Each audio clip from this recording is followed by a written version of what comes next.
Благодарение на оперативна програма „Околна среда“, редица български общини модернизираха и доизградиха своите ВиК мрежи.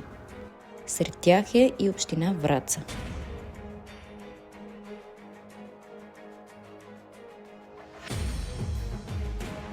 Интегрираният проект за воден цикъл на град Враца цели подобряване на водната инфраструктура и качеството на питейната вода, както и намаляване на загубите й.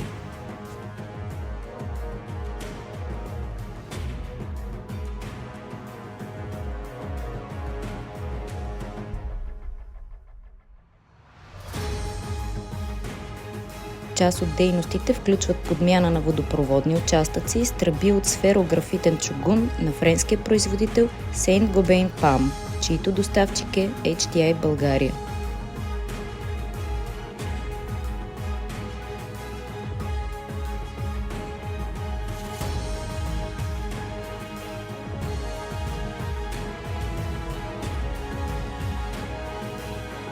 Проектът рехабилитация на стоманен и реконструкция на съществуващия захранващ азбестоциментов водопровод от язовир Среченска бара до град Враца е част от втората фаза на интегриран проект за воден цикъл на град Враца.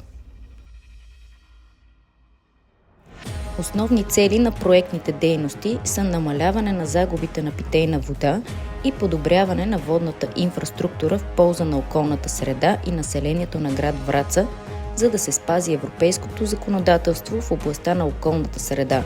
Също така осигуряване на питейна вода, която отговаря на стандартите, посочени в Директивата за питейната вода, както и намаляване на оперативните разходи и разходите за поддръжка на водопроводната мрежа.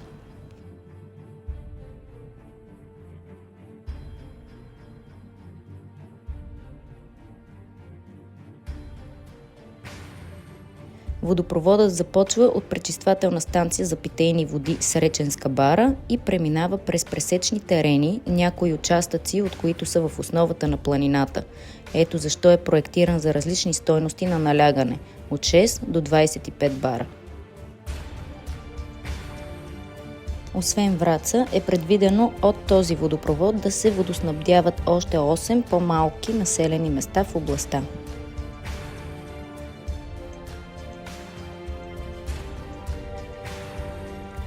За изграждането на новия водопровод се използват тръби и фитинги от сферографитен чугун на Saint-Gobain PAM, водещ световен експерт в тази област.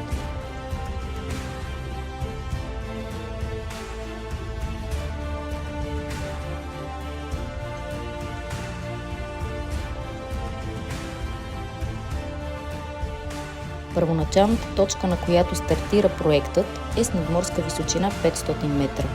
След като минава през цялото трасе, в град Враца тръбопроводът влиза на надморска височина от 400 метра, като денивелацията е 100 метра.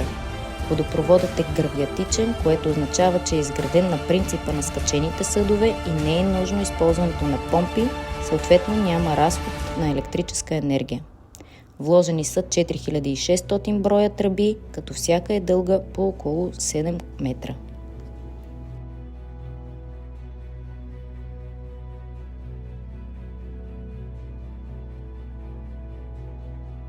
Тръбопроводните системи от сферографитен чугун на Saint-Gobain PAM имат висока устойчивост на механично напрежение и високо налягане, както и при хидравличен удар.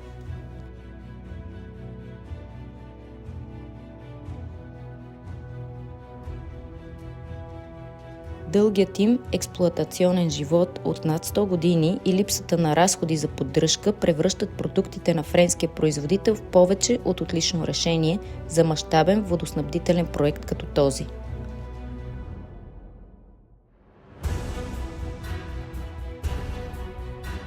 Това е първият проект в България с подобна комбинация от трасе, диаметър на тръбите и вид тръби.